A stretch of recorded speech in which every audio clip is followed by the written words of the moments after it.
और कोई चैप्टर आपका टफ है तो आपको समझना है भाई कि जो भी आपके 13 चैप्टर हैं क्लास 12th में, किस चैप्टर को बाद में करना। कैलकुलस में वैसे चैप्टर मिलेंगे, इसलिए मैं बोल रहा हूं अभी पढ़ाई स्टार्ट कर ले गधे। टाइम का वेट मत करके मैं तब स्टार्ट करूंगा। हेलो बच्चों, मैं हूं आपका अपना मुकुल भैया, स्वागत करता हूं आपके अपने प्लेटफॉर्म साइंस अड्डा 247 पर। जून बीत गई है, जुलाई स्टार्ट होने वाली। कैसी चल रही है तुम्हारी प्रिपरेशन? क्या हाल चाल है? सब एकदम ठीक ठाक चल रहा है या फिर ऐसी चल रही है कहानी?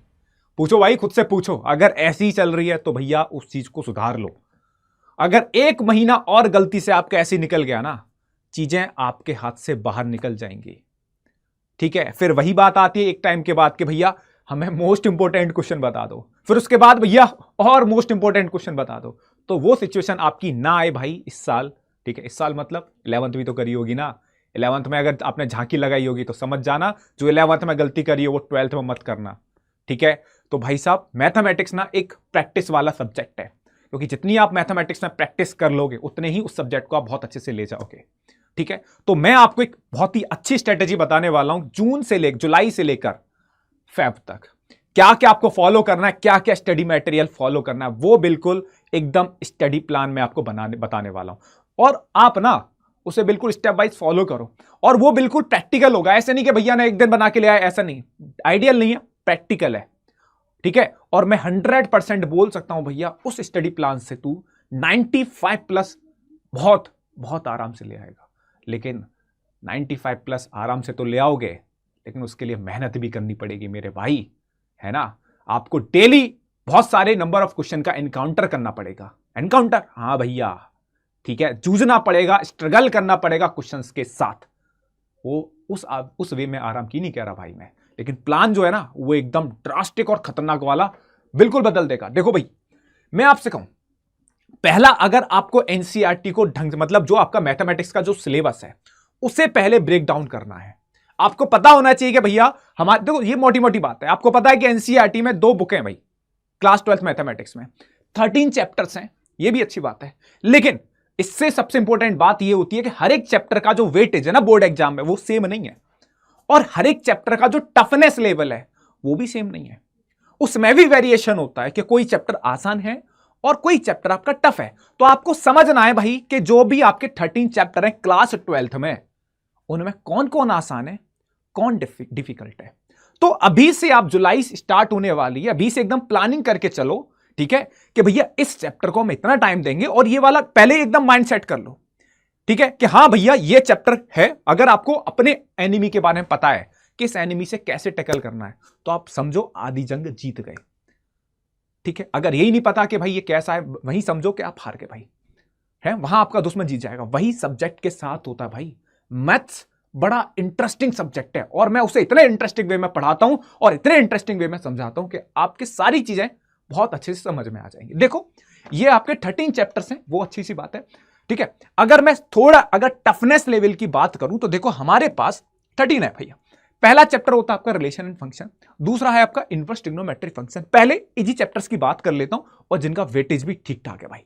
ठीक है, इजी चैप्टर्स बोलूं तो भैया मैं सच में बहुत सारे बच्चों के ओपिनियन लेके ही बता रहा हूं, ऐसे नहीं अपने मन से। भैया मेरे लिए तो तेरे चैप्टर आसान है भाई, मेरे लिए तो कुछ नहीं है। लेकिन मैं बच्चे के व्यू से बता रहा हूं कि भैया बच्चा किन चैप्टर्स में कंफर्टेबल रहता है, उन सब चीजों की बात कर रहा हूं। तो भाई अगर मैं देख, इस चैप्टर को ना मैं मॉडरेट बोलता हूं। ये जो चैप्टर है आपका रिलेशन एंड फंक्शन, इसे मॉडरेट बोलते हैं। मॉडरेट मतलब, हाँ भैया, ना तो इसे टफ बोलते ना इजी बोलते, लेकिन जो चैप्टर नंबर 2 है इसे हम बोलते हैं इजी। इजी चैप्टर है, ये भी इजी चैप्टर है, मैट्रिक्स और ये डिटर्मिनेंट इजी चैप्टर है। इसके बाद जिंदगी की असली मजे शुरू होते हैं चैप्टर नंबर 5 से। क्यों भैया चैप्टर नंबर 5 में ऐसा क्या है? कैलकुलस आती है भाई चैप्टर नंबर 5 से, और कहां तक चलती है? डिफरेंशियल इक्वेशन तक चलती है बेटा, है ना। देखो भाई, कैलकुलस अगर मैं साफ साफ शब्दों में कहूं तो जितने आप नंबर ऑफ क्वेश्चंस करोगे, वेरिएशंस बहुत हैं कैलकुलस में ना, वेरिएशंस बहुत हैं। ठीक है, जैसे 3rd चैप्टर जहां जहां मैंने इजी लिखा है ना, उनमें वेरिएशंस नहीं है। हमेशा बोर्ड एग्जाम में कुछ एक फिक्स टाइप के क्वेश्चंस हैं, वो हमेशा हर साल पूछे जाते हैं। और एग्जैक्टली मैं आपसे बता रहा हूं, जब मैं प्रैक्टिस कराता हूं तो कुछ क्वेश्चन की ना भविष्यवाणी कर देता हूं, बेटा ये क्वेश्चन आएगा ही आएगा, और वो आता है मेरे भाई। ठीक है ना। हाँ, तो ये 3 चैप्टर्स आसान है, लेकिन कंटिन्यूटी में कोई कह नहीं सकता कि भैया ये क्वेश्चन आएगा, वेरिएशंस बहुत हैं। तो आपको प्रैक्टिस करनी पड़ेगी धमाकेदार तरीके से। और कुछ चैप्टर में बच्चे बिल्कुल ऐसे छोड़ के जाते हैं, हम स्टेज वाइज बताते हैं ना कि इस चैप्टर को बाद में करना, कैलकुलस में वैसे चैप्टर मिलेंगे। इसलिए मैं बोल रहा हूं अभी पढ़ाई स्टार्ट कर ले गधे, टाइम का वेट मत करके मैं तब स्टार्ट करूंगा, ठीक है। बिल्कुल कैलकुलस पर टाइम देंगे, इसके बाद स्टार्ट होता है वेक्टर अलजेब्रा। हम बच्चे के हिसाब से बोलें तो इजी होता है, ये भी इजी बोलते हैं 3D। अगर आपका वेक्टर अलजेब्रा आसान, आपने अगर वेक्टर अलजेब्रा कर लिया तो 3D करने में कोई दिक्कत होती नहीं है। लीनियर प्रोग्रामिंग भी आसान है, लेकिन प्रोबेबिलिटी कई बच्चों को टफ लगता है तो कई बच्चों को मॉडरेट लगता है। तो इसके बारे में आप अपने हिसाब से देख लीजिएगा कि आपको कैसा लग रहा है, ठीक है भाई। हाँ, LPP भाई देख लेना, लीनियर प्रोग्रामिंग प्रॉब्लम जो है ये बिल्कुल आसान है और हर एक बच्चे को आसान लगता है, बस थोड़ा बहुत आपको चीजें देखनी होती है, थोड़े बहुत क्वेश्चंस आपको देखने होते हैं, ठीक है। तो बेसिकली सिलेबस हमारा 2 पार्ट में, और मैंने आपको चैप्टर के डिफिकल्टी लेवल बता दिया। कैलकुलस में कम से कम 1-1.5 महीना लगता है, डेढ़ मतलब मान के चलो, अगर आप अच्छे से देखो भी 2 महीना पूरा कैलकुलस करने में लग जाता है। तो यहां कुछ अगर मैं आपसे बोलूं कि भैया कौन सा डिफिकल्ट है कौन सा आसान है, प्रैक्टिस करोगे कैलकुलस आसान लगेगी, प्रैक्टिस नहीं करोगे नहीं समझ में आएगी। यहां अगर कुछ टाइप्स ऑफ क्वेश्चन अगर कर लेते हो इजी वाले में तो भैया आपकी बातें बन जाएंगी, लेकिन कैलकुलस में ऐसा नहीं होता। तो चीजों को एक बार अच्छे से देख लेना भाई, ठीक है। देखो आगे अगर हम बढ़े तो आगे हमारा बुक्स का सिलेक्शन क्या होना चाहिए। देखो ये तो हमें पता लग गया कि कौन सा चैप्टर आसान है, हमारे सिलेबस में कौन कौन से चैप्टर हैं, कौन सा चैप्टर इजी है, कौन सा चैप्टर मॉडरेट है और कौन सा चैप्टर डिफिकल्ट है, ठीक है। हमारा बुक्स का सिलेक्शन क्या होना चाहिए हमारे पास, कि क्या हमें पढ़ना है। देखो मैं आपसे बोलूंगा, अगर आप एक बुक पकड़ लो, कोई एक बुक ले लो जो भी आपके पास है, स्टैंडर्ड बुक होनी चाहिए, ऐसी नहीं आपने कोई भी पकड़ ली, और अपने जो भी आप जिस एग्जाम को टारगेट करो उसके हिसाब से बुक पकड़ो। अब आप बोर्ड्स की तैयारी कर रहे हो और आप है ना आप सेंगेज की बुक लगा रहे हो तो वो गलत है, क्योंकि सेंगेज की बुक जेईई एडवांस के लिए बनी हुई है, ठीक है ना। हाँ, और उस चीज का कोई मतलब भी नहीं होगा, ठीक है। सेंगेज की बुक लगा रहे हो और बोर्ड्स एग्जाम देने वाले कोई फायदा नहीं होगा, नुकसान आपका हो जाएगा, ठीक है। उसी एग्जाम के रिलेटेड हमें बुक लगानी होती है और उसको बार बार लगाना, ऐसे नहीं हमने RS अग्रवाल लगा ली कुछ टाइम तक RD शर्मा पकड़ी, कुछ टाइम तक और बुक ले ली। फिक्स पकड़ो और जो बिल्कुल एग्जाम ओरिएंटेड होना चाहिए। जैसे अगर मैं बात करूं बुक सिलेक्शन क्या पढ़ें भैया, बुक्स में क्या पढ़ें, देखो सबसे पहले आपकी होती है मेन बुक की। अगर मैं बात करूं तो मेन बुक है आपकी NCERT।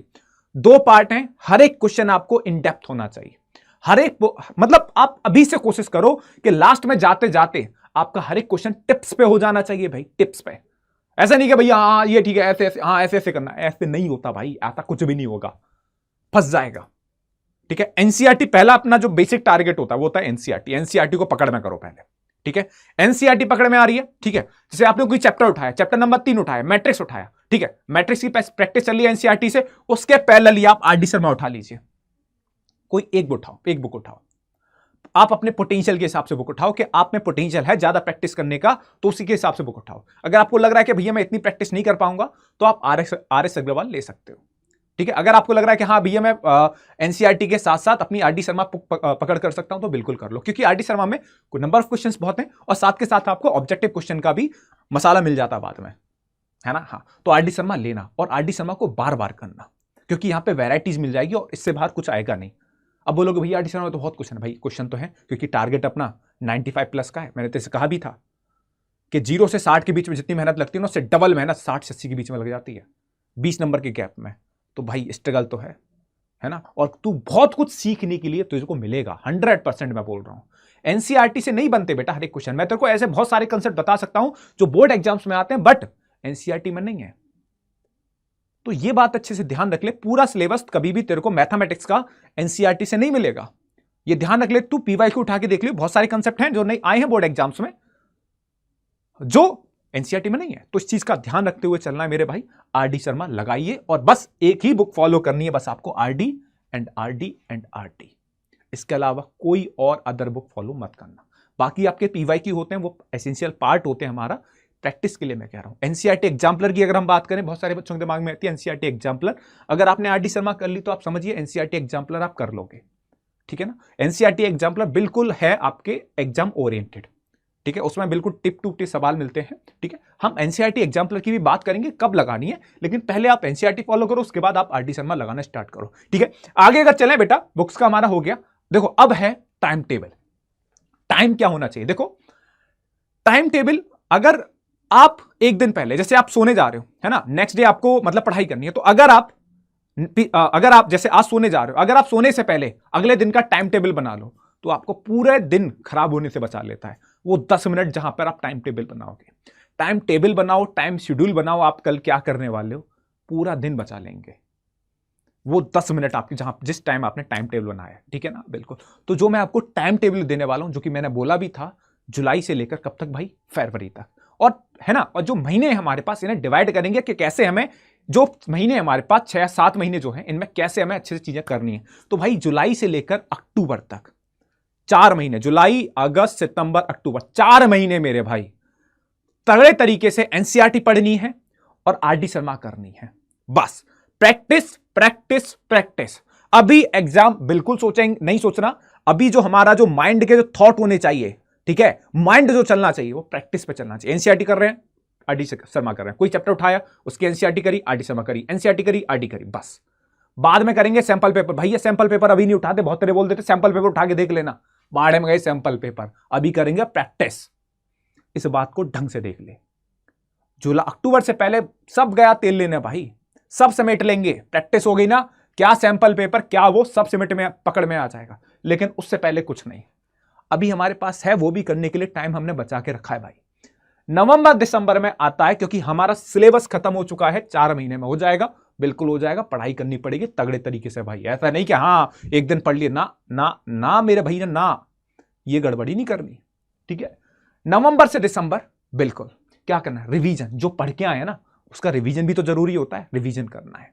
फिर क्या करना है, पीवाईक्यू, क्योंकि अक्टूबर के बाद, कुछ बच्चों के तो शायद अक्टूबर के लास्ट में भी हाफ ईयरली आपके स्टार्ट हो जाते हैं, नवंबर में तो ज्यादातर बच्चों के हाफ ईयरली स्टार्ट हो ही जाते हैं।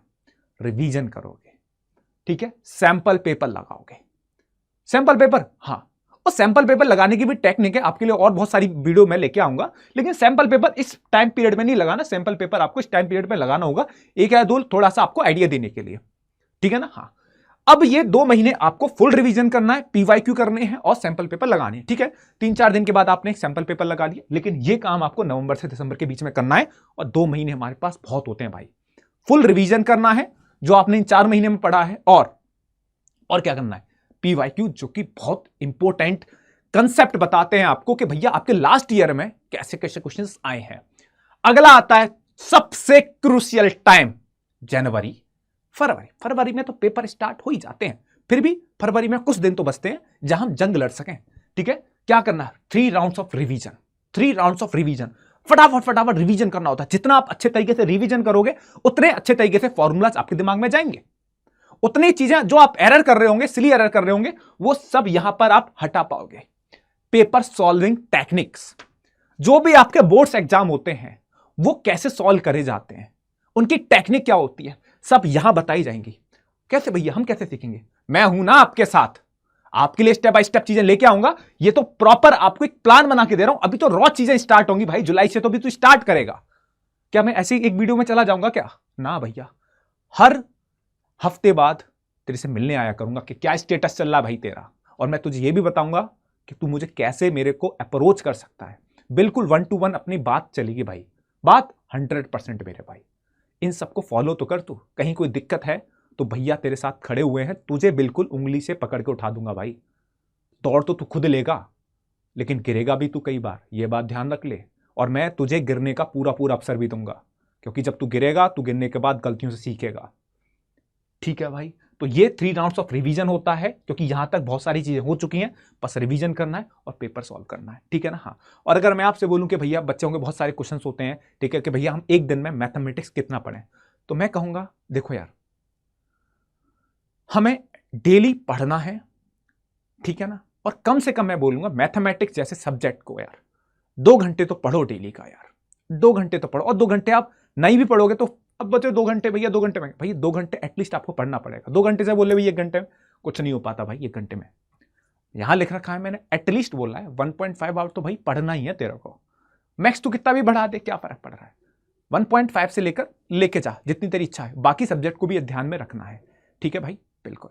तो ये सारी चीजें हैं अच्छे से।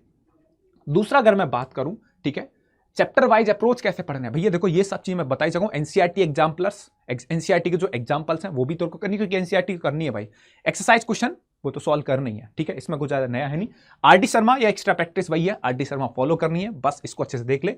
पीवाईक्यूज देखो किस टाइप के क्वेश्चंस आते हैं, ये जो मैं तेरे को पहली बातें बता चुका हूं, बस इसको अच्छे से एक जगह सेव करके लगा ली उस स्लाइड को, इसलिए मैं तेरे लिए बना के लेके आया था। इसका स्क्रीनशॉट ले, चाहे तो इसका प्रिंट आउट निकलवा ले, और जहां तू पढ़ता है उस वॉल के सामने इस बात को लगा दे कि एनसीईआरटी एग्जाम्पल्स करने हैं, हर एक क्वेश्चंस करना है, आरडी शर्मा करनी है, पीवाईक्यू करनी है। और तेरे मैं बता रहा हूं कितने क्वेश्चन पक्के, 100 में से 100 पक्के, पक्का भैया 100%, 100% भाई। क्योंकि भाई 100 से कम क्या, अगर लाइफ में भी आपने 100 नहीं ठोका तो क्या फायदा, बिल्कुल स्ट्रगल करना पड़ेगा भाई ढंग से एकदम, ठीक है। चलो भाई आगे देखते हैं, आगे क्या भैया कैसे करनी है तैयारी। देखो मेरे से भी पढ़ सकते हो आप, और मेरे से क्या भाई, मैं आपसे बोल रहा हूं आप पढ़ो, मुद्दा तो यह क्या पढ़ना है, लेकिन मेरे से पढ़ोगे तो भाई कई बार ऐसा होता है ना कि मैं बड़ा रिलेटेबल व्यक्ति हूं और हमेशा आपकी मदद के लिए खड़ा रहूंगा। ऐसे नहीं कि हाँ ठीक है आज बोल के चला गया वाईटी पे, ठीक है फ्री है भाई, ना ना ना, मेरे साथ ऐसा नहीं होता भाई, ठीक है, मेरे साथ ऐसा नहीं होगा। मैं अगर तू मेरे से पढ़ना चाहे, ठीक है, तो बिल्कुल तू बैच ज्वाइन कर सकता है, जो कि है हमारा आधार 4.0 बैच आ रहा है, ठीक है। और कैसे ज्वाइन करना वो भी बताऊंगा मैं, और जो मेरा कोड है मैथ्स21, इस मैथ्स21 के बारे में बताऊंगा, ठीक है। अब कोर्स कैसे ज्वाइन करना है, जो कि हमारा मेगा सेल चल रही है भाई, ठीक है, 40% ऑफ चल रहा है भाई, ठीक है। कोर्स कैसे ज्वाइन करना है बेटा, देख कुछ नहीं है भाई, सही गूगल पे जाना है, गूगल पे जाके बस तेरे को करना है अड्डा 247 डालना है। अड्डा 247 जब तू डालेगा तो यहां पे आएगा अड्डा 247 India largest vernacular learning platform. यहां पे जाके ऑल कोर्सेज पे जाना है, ऑल कोर्सेज पे जाके बस यहां पे जब तू जाएगा तो यहां पर स्कूल K-12 वाला ऑप्शन आएगा, और यहां पे सीबीएसई बोर्ड क्लास 12 पे जाके करना है। हमारे यहां पे बहुत सारे बैचेस हैं भाई। साइंस स्ट्रीम की अगर मैं बात करूं तो साइंस स्ट्रीम के लिए है भाई हमारे पास जो बैच की जो कॉस्ट है भाई, ठीक है, बिल्कुल यहां पे बाई 9 करेगा, बाई 9 के बाद जो तू मेरा कोड है, अगर तू उसे बिना उसके लेगा तो पड़ रहा है 6164, और अगर तू भाई कोड को अप्लाई करेगा, कोड को अगर तू अप्लाई करेगा मेरे भाई मैथ्स21 को अगर, ठीक है, अप्लाई करेगा तो मैथ्स21 तो अप्लाई करने के बाद जो कोर्स है भाई वो पड़ेगा तेरे को 3698, ठीक है, बहुत ही नॉमिनल कॉस्ट है भाई, ठीक है। लेकिन ये तेरे जो सपना है उसे साकार करने के लिए तो भाई बहुत ही नॉमिनल कॉस्ट है। पढ़ाई कर अच्छे से, इसमें यह है कि मैं बच्चा, हमारे यहाँ क्या है भैया, बहुत सारी चीज़ें बच्चे के साथ बहुत रिलेटेबल होते हैं, गूगल मीट्स होते हैं, बहुत सारे बच्चे के साथ बच्चे की प्रॉब्लम दूर करने के लिए बहुत सारे ऑप्शंस होते हैं। पढ़ाई कर मेरे भाई, छोटे भाई लड्डू और गुड्डी छोटी बहन, तगड़े तरीके से पढ़ो, लास्ट चांस है क्लास 12th में, आग लगा दो भाई, बवाल मचा दो क्लास 12th में, बता रहा हूं। ऐसे नंबर लेके आओ कि आसपास के जो भी मतलब रिश्तेदार, आसपास के लोग, पड़ोसी भाई सब, अरे ये कैसे हो गया भाई, ये कैसे, ऐसी एकदम फीलिंग्स आनी चाहिए। गणित जैसे सब्जेक्ट में आप 100 में से 100 लेके आ रहे हो, लव यू टू, मैं बता रहा हूं बहुत ही आगे जाओगे, ठीक है भाई। तो मेरे भाई यही है, बाकी कोई दिक्कत है तो मैं आपके लिए खड़ा हुआ हूं। कैसे भैया, अगर आपको कोई दिक्कत आ रही है तो दिक्कत के लिए भैया मेरी मेल आईडी है mukul.upadhyay, कोई भी दिक्कत है आपको तो mukul.upadhyay@adda247.com पर आप मेरे को जोड़ सकते हो भाई, बिल्कुल फ्री हो, आप कुछ भी डाउट पूछने के लिए mukul.upadhyay@adda247.com पे, ठीक है भाई। पढ़ो अच्छे से, आग लगा दो, बवाल मचा दो इस क्लास 12th में, ठीक है भाई। मिलते हैं अगले इंपॉर्टेंट सेशन में जहां मैं आपको क्वेश्चंस प्रैक्टिस कराऊंगा, ठीक है बेटा, बाय बाय, टेक केयर, ध्यान रखिए अपना।